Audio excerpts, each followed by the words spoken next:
En este vídeo vamos a explicar la teoría cinético-molecular de la materia. Vamos a explicar que la materia está hecha por moléculas, las moléculas están hechas por átomos y veremos cómo esta teoría explica las propiedades de los diferentes estados de la materia, gases, sólidos y líquidos.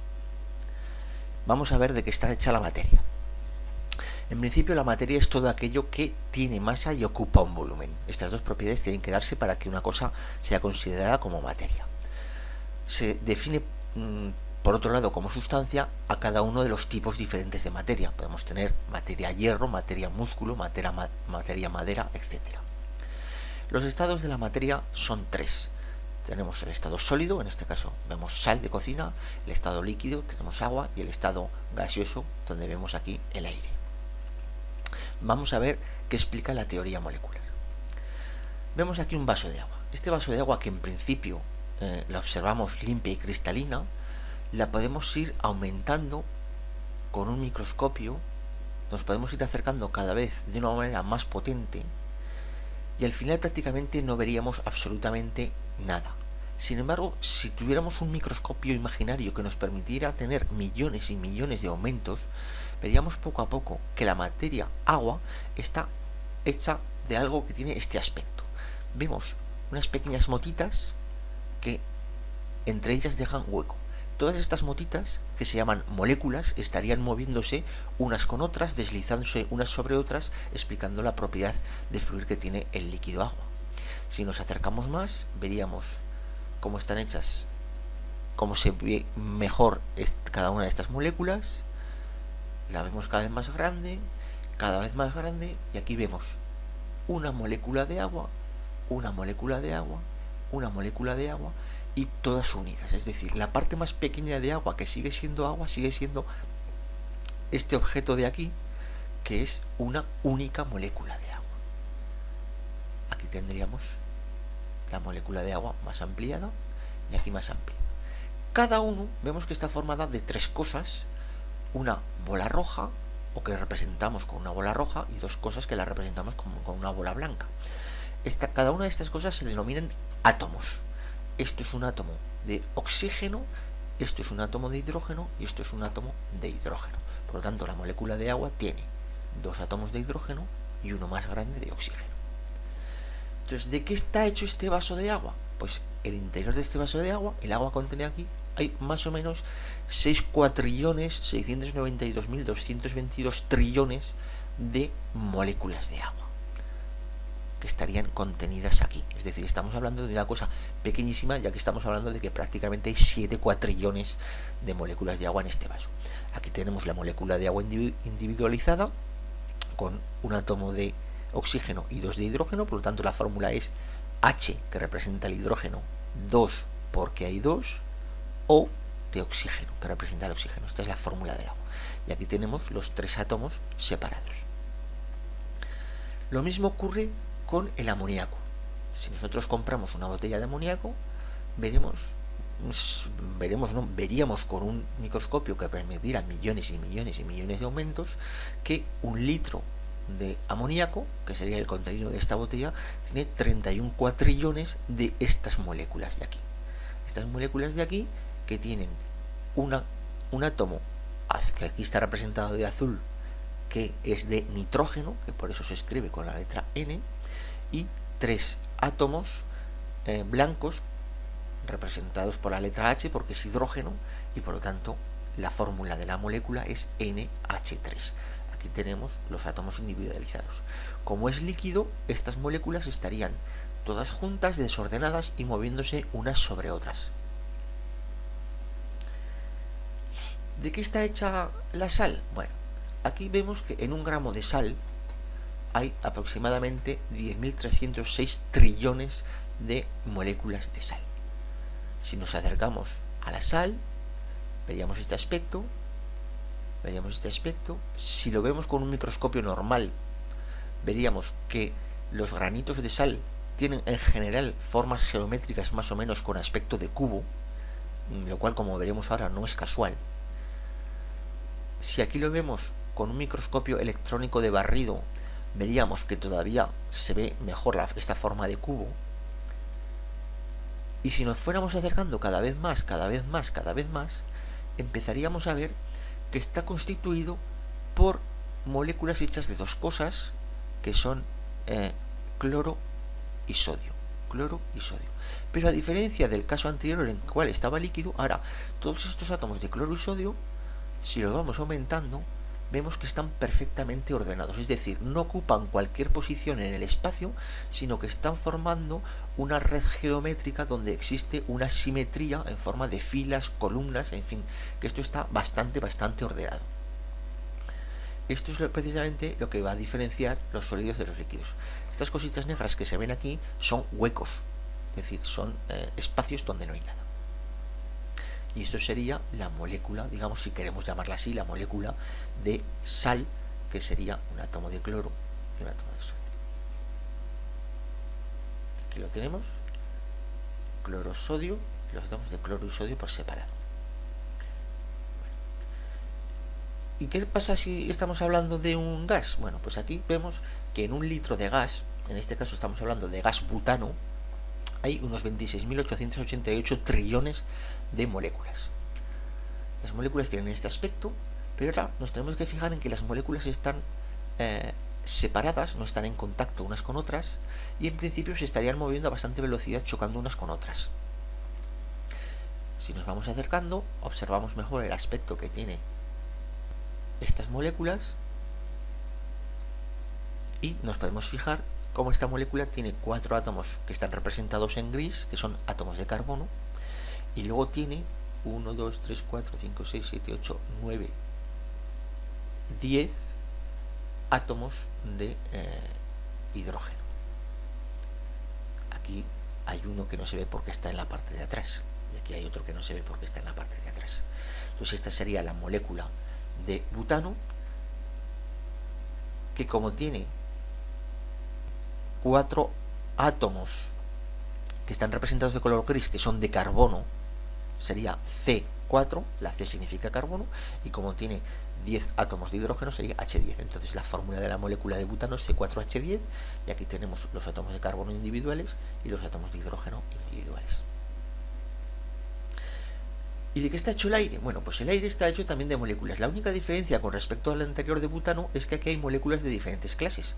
Hay esta molécula, que es un átomo de oxígeno y un átomo de oxígeno, por lo tanto fórmula O2, un átomo de nitrógeno, fórmula N2, un átomo de oxígeno, 2 átomos de hidrógeno, molécula de agua, H2O, y un átomo de carbono, 2 átomos de oxígeno, molécula de dióxido de carbono, CO2. Entonces, una mezcla de estas, desordenada, suelta, y donde los gases están moviéndose en todas las direcciones, pues esto, perdón, donde las moléculas están moviéndose en todas las direcciones, de esto estaría hecho el aire. Observamos también aquí unas moléculas que están hechas solamente de un único átomo, que es también un componente del aire, que es el argón.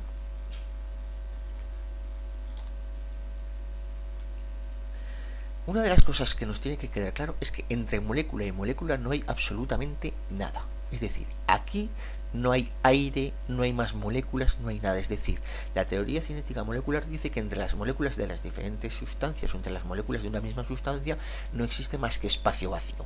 Que en el caso, como vemos aquí, de los gases, este espacio vacío es grande, igual que poníamos aquí, el espacio vacío es grande, que cuando estamos hablando de un sólido, prácticamente el espacio vacío es mucho menor, ya que los átomos están en contacto, las moléculas están en contacto y prácticamente no dejan espacios. Mientras que cuando estábamos hablando de un líquido, los espacios son más grandes, pero no llegan a ser como el espacio de los gases y las moléculas están deslizándose unas sobre otras. Bueno, pues esto es lo que nos dice la teoría cinético-molecular de la materia, que entre molécula y molécula no hay absolutamente nada. Vale. ¿De qué están hechos los átomos? Bueno, pues los átomos, la teoría atómica nos dice que los átomos están hechos de un núcleo y una corteza. En la corteza hay electrones con carga negativa y en el núcleo hay partículas con carga positiva, con carga eléctrica positiva, que son los protones, y partículas que no tienen carga, que son los neutrones. Entonces, dependiendo del número de protones, yo tengo un átomo u otro. aquí como tengo 1, 2, 3, 4, 5, 6, 7, 8 protones, esto es un átomo de oxígeno. Aquí que tengo 1, 2, 3, 4, 5, 6, 7 protones, esto es uno de nitrógeno. Y aquí como tengo un átomo, perdón, un único protón, tengo un átomo de hidrógeno.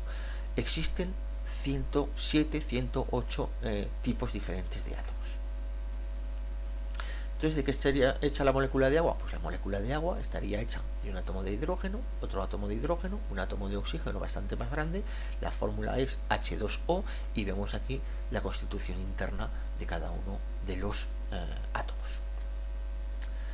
Entonces, una de las cosas que tenemos que tener claras es que la luz no es materia, porque no ocupan un volumen ni tiene masa. El calor no es materia porque no tiene volumen ni tiene masa. La temperatura no es materia, no tiene volumen y no tiene masa.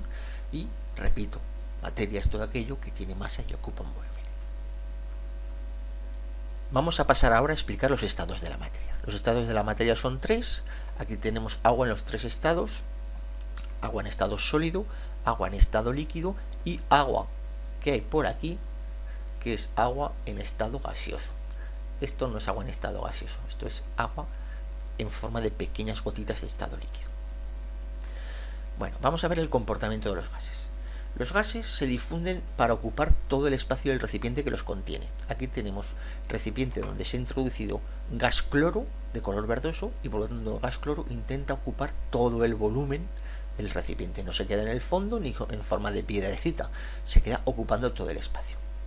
Aquí tenemos lo mismo con bromo. Aquí si dejamos bromo líquido que se evapora, todo el bromo de color rojo, que es un gas de color rojo, ocupa todo el volumen del recipiente que lo contiene, este bromo. Esto hace que las sustancias gaseosas se difundan, vayan por el espacio intentando ocupar todo el espacio. Nosotros podemos poner una flor en una esquina de una habitación y en la otra esquina de la habitación nos puede llegar el olor gracias a que las partículas en estado gaseoso a través del aire se van difundiendo. ¿Por qué se difunden? Bueno, pues porque están en continuo movimiento. Ocupan todo el espacio porque las partículas de gas van a mucha velocidad, se mueven en todas las direcciones, chocan unas contra otras y contra los recipientes del contenedor que los soporta y hace que por lo tanto el gas llegue a todos los sitios del recipiente. Gracias a que las moléculas, repito, están en continuo movimiento, separadas y chocándose y deslizándose unas contra otras. Aquí tendríamos lo que sucede en el caso de un gas monoatómico, es decir, un gas que está hecho solamente por un único átomo. Vemos como las moléculas se mueven en todas las direcciones, golpean unas con otras y por lo tanto ocupan la totalidad del espacio que lo contiene. Aquí estamos viendo un gas, el gas etano, que está también, la molécula en este caso tiene de fórmula C2H4, vemos que cada molécula tiene dos átomos de carbono y 4 átomos de hidrógeno y que se está moviendo en todas las direcciones, por lo tanto están ocupando la totalidad del recipiente. Aquí tenemos moléculas de dióxido de carbono, de CO2, el átomo gris es el de carbono y los átomos rojos representan el oxígeno y se mueven en todas las direcciones, golpeándose unos contra otros y ocupando la totalidad del recipiente. Aquí podemos ver que cuando dos gases que en principio teníamos separados están en el mismo recipiente, al final, conforme va pasando el tiempo, se van mezclando. Aquí lo vemos separados, prácticamente separados, y como poco a poco se van cada vez mezclando más, sencillamente porque van chocando unas moléculas con otras, van chocando contra las paredes del recipiente y al final acaban completamente mezcladas. Si nosotros tenemos dos gases y separamos la pared que los separaba, al final tenemos que se mezclan completamente uno con otro. Vamos a volver a ver, tenemos bromo y aire, el bromo de color rojo que lo tenemos en el inferior y el aire que lo tenemos en el superior. Aquí lo tenemos. Si separamos, el bromo se va a difundir y va a ocupar todo el espacio, igual que el aire se va a difundir y va a ocupar todo el espacio. Aquí tenemos una explicación. Poco a poco el bromo que está abajo se va mezclando con la parte de arriba donde había aire y al final, al cabo de un tiempo, pues más o menos la probabilidad de encontrar moléculas de una clase en la parte de arriba y en la parte de abajo es prácticamente la misma. Bueno, otra propiedad de los gases es que se comprimen y aumentan su presión. Esto lo podemos hacer fácilmente con una jeringuilla. Si en la jeringuilla tenemos el émbolo sacado, tapamos con un dedo y apretamos, vemos que sí que podemos empujar y sí que el aire se comprime. Esto es la base, en los neumáticos el aire está comprimido, etcétera. ¿Por qué se puede comprimir? Pues es muy fácil, se puede comprimir porque precisamente las moléculas tienen espacios entre ellas. Y entonces lo que hacemos es disminuir el espacio que existe entre las moléculas. Aquí lo tenemos. Si yo comprimo, ¿qué ocurre? Que las moléculas no cambian de tamaño, las moléculas siguen siendo las mismas, lo único que el espacio que había entre ellas va desapareciendo. ¿Qué ocurre? Que si yo disminuyo el espacio, la cantidad de choques que se producen contra las paredes del recipiente es mayor. Y eso quiere decir que la presión aumenta. ¿Por qué? Porque la presión no es más que una medida del número de choques que se producen contra las paredes del recipiente y de la velocidad de esos choques.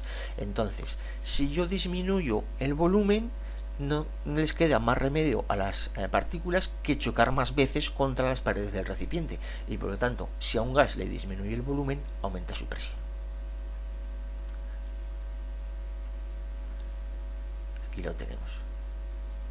Vemos cómo ponemos peso encima. Fijarse que cuando ponemos peso encima, las moléculas que están representadas en negro no cambian de tamaño, lo único que cambia es que el espacio que hay entre las moléculas desaparece, y lo que pasa con la presión es que aumenta la presión sencillamente porque los choques contra las paredes del recipiente aumentan. Bueno, otra de las cosas que sucede es que los gases son muy sensibles a las dilataciones. Si yo hago este experimento, que consiste en poner en una botella solamente que contiene aire, pongo un globo, introduzco la botella en aire o caliento la botella con un mechero, observaré que enseguida el globo adquiere forma. ¿Por qué? Pues sencillamente porque el aire del interior se ha hecho más grande. La masa es la misma, la cantidad de moléculas es la misma, pero el volumen se ha hecho más grande porque el espacio ha aumentado. Esto sería lo que ocurre. Si esto es aire, que tenemos moléculas de oxígeno, nitrógeno, CO2, agua, etcétera. Si esta es una unidad de volumen, ahora si yo caliento, lo que ocurre no es que aumente la cantidad de moléculas, sino que lo que ocurre es que el espacio entre las moléculas se separa. ¿Por qué?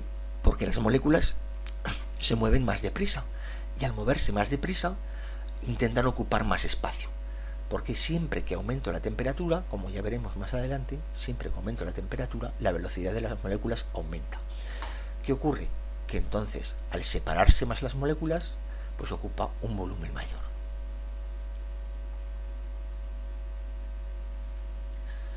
Esto supone una disminución de densidad y es por esto que los gases de aire caliente, en cuyo interior las moléculas están más separadas que en el aire de fuera, pues tienen menos masa, y como tienen menos densidad, pues por eso ascienden.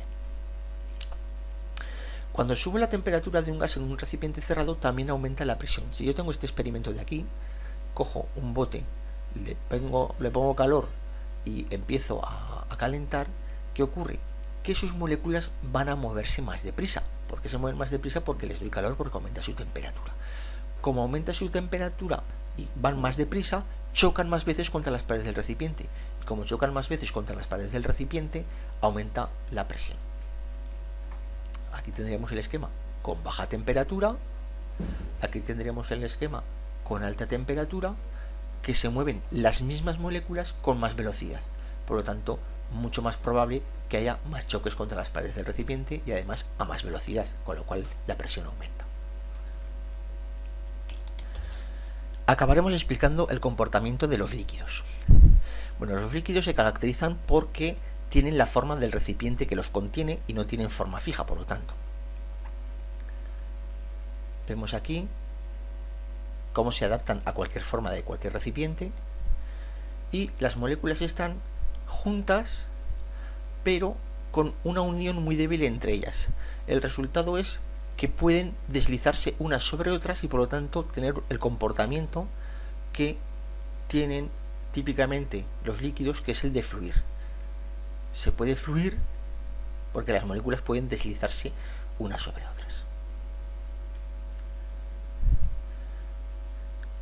Se están moviendo las moléculas continuamente, pero como vemos, las moléculas tienen una cierta atracción entre ellas que no es vencida por la velocidad tan grande que tengan. El resultado es que las moléculas tienen una cierta capacidad de movimiento, pero escapan muy difícilmente de la masa del líquido. Aquí tenemos en este caso el líquido agua.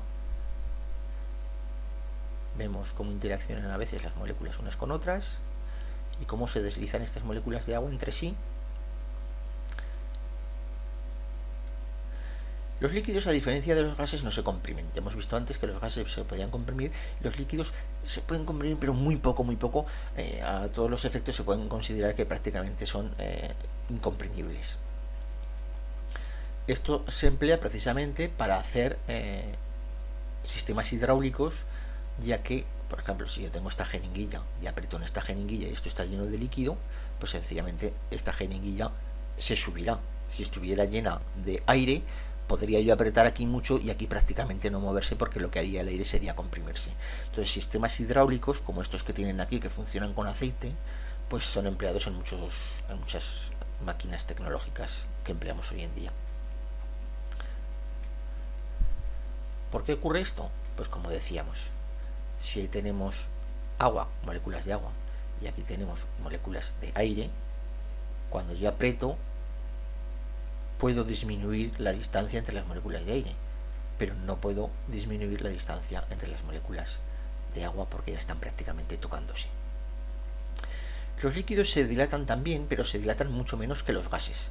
Una de las propiedades de que se emplea la dilatación de los líquidos es para los termómetros de mercurio. Los termómetros de mercurio, que muchos de los termómetros clínicos todavía siguen siendo termómetros de mercurio, pues tienen en su interior una pequeña botellita con un tubo por donde está el mercurio. Cuando se calienta esta botellita, pues aumenta de volumen y se agranda. Los líquidos también, como están las moléculas completamente moviéndose, hace que si yo dejo una determinada sustancia, una gota de otra sustancia encima de la superficie, imaginemos aquí de la superficie del agua, pues poco a poco, como las moléculas están continuamente moviéndose, si yo doy el tiempo suficiente, este colorante se difundirá por toda la masa de las moléculas de agua, porque se habrán entremezclado las moléculas de colorante con las moléculas de agua. Y vamos a ver las propiedades de los sólidos. Los sólidos tienen volumen constante y forma fija. Esto es debido a que la unión que se produce entre las moléculas es lo bastante fuerte como para mantener la forma y para que no puedan fluir, como era en el caso de los líquidos. Aquí tenemos el ejemplo de un sólido monoatómico. Quiero que se fijen en que las moléculas no están completamente quietas, tienen un pequeño movimiento, una pequeña vibración que ocurre a temperatura ambiente y a temperaturas incluso bastante más bajas, pero que este movimiento no impide que siga más o menos manteniendo la forma típica, en este caso, de este sólido, ¿no? Aquí tenemos lo mismo, se trataría de cloruro sódico, donde aquí tengo cloro y aquí tengo sodio, y tienen una cierta cantidad de movimiento, una especie de movimiento vibratorio, pero no es lo suficiente como para que se separen unas moléculas de otras y por lo tanto empiecen a deslizarse y a formar un fluido. Los sólidos se dilatan también, aunque mucho menos que los gases y menos que los líquidos. Aquí tenemos pues lo que suele ocurrir cuando, al poner un montón de sólidos, en este caso baldosas, y llegarle calor, pues al aumentar su temperatura se dilatan un poco, y al dilatarse pues se levantan las baldosas, que es el caso que muchos habremos observado. Aquí tenemos, por lo tanto, resumiendo, el aspecto que tendría un gas monoatómico, un líquido monoatómico y un sólido monoatómico. Vamos a explicar ahora qué relación hay entre la temperatura y las moléculas. Bueno, sencillamente lo que tenemos que tener en cuenta es que cuanto mayor es la temperatura, mayor es la velocidad a la que se mueven las moléculas. Entonces aquí tenemos un gas a baja temperatura y un gas a más temperatura. Como el gas a mayor temperatura está encerrado en el mismo recipiente, aquí hay más choques contra las paredes y, como hemos dicho, la presión será mayor que aquí. Aquí vemos cómo se dilata un gas. Teníamos una masa pequeña de gas, y por lo tanto se está dilatando a temperatura más o menos baja y poco a poco se va difundiendo.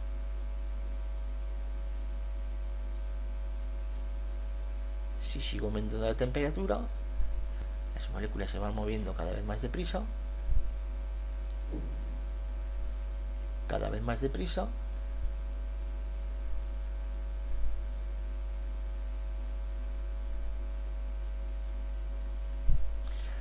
si yo tengo una superficie que tapona un gas y empieza a aumentar la temperatura, vemos que al moverse más deprisa pega contra la superficie de arriba. En este caso no aumenta la presión, pero sí que aumenta el volumen, porque las moléculas, al pegar más fuerte contra la tapadera de arriba, lo que van a hacer es que ésta suba. Por lo tanto, cuando yo caliento un gas sin que cambie la presión, lo que va a ocurrir es que el volumen va a aumentar. Vamos a volverlo a ver. Aquí vemos el termómetro, cómo sube la temperatura, y como al ir subiendo la temperatura, las moléculas se mueven más deprisa, y al chocar más veces y más energéticamente contra las paredes de este pistón, pues hace que el volumen aumente.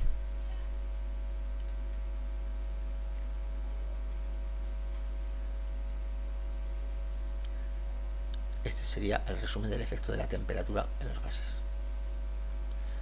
En los líquidos, aquí vemos dos líquidos, uno a pequeña temperatura y este que está subiendo la temperatura. Vemos que ocupa más volumen este que este. ¿Por qué? La cantidad de bolas, la cantidad de moléculas es la misma, pero como aquí se están moviendo más deprisa, ocupan más espacio unas con otras.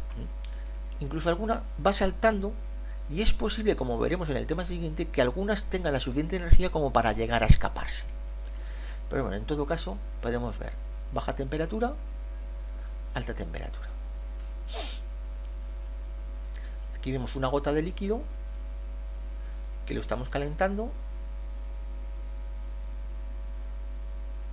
y como conforme se calienta se va saliendo del espacio que hemos puesto original, que era este espacio delimitado por la marca roja.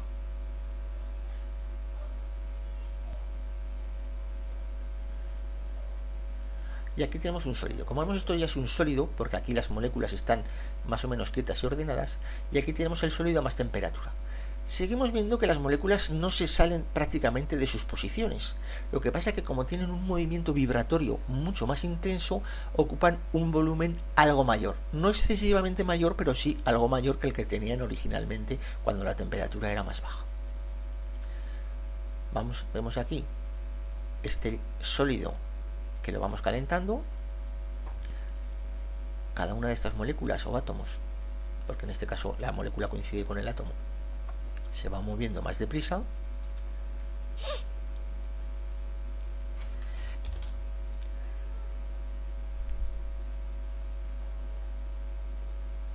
Y conforme se va moviendo más deprisa, se sale algo de la posición originaria que estaba marcada por las señales rojas.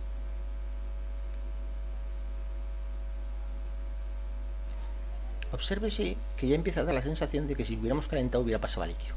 Aquí tenemos lo mismo, estamos calentando, se mueven las moléculas cada vez más y van pasándose de la línea original, que es esta línea punteada. Volvemos a verlo, esta es la posición inicial, y conforme se calientan más, se mueven más las moléculas y por lo tanto se dilataría el sólido pasando del volumen original. Repito, aunque el volumen es mayor, la cantidad de moléculas es la misma, y como lo único que tiene masa son las moléculas, porque no son los espacios vacíos, no tienen masa, pues entonces la masa no cambia y el número de moléculas no cambia, solamente cambia el volumen. Aquí tenemos la contracción, que es el contrario de la dilatación por el efecto de la temperatura.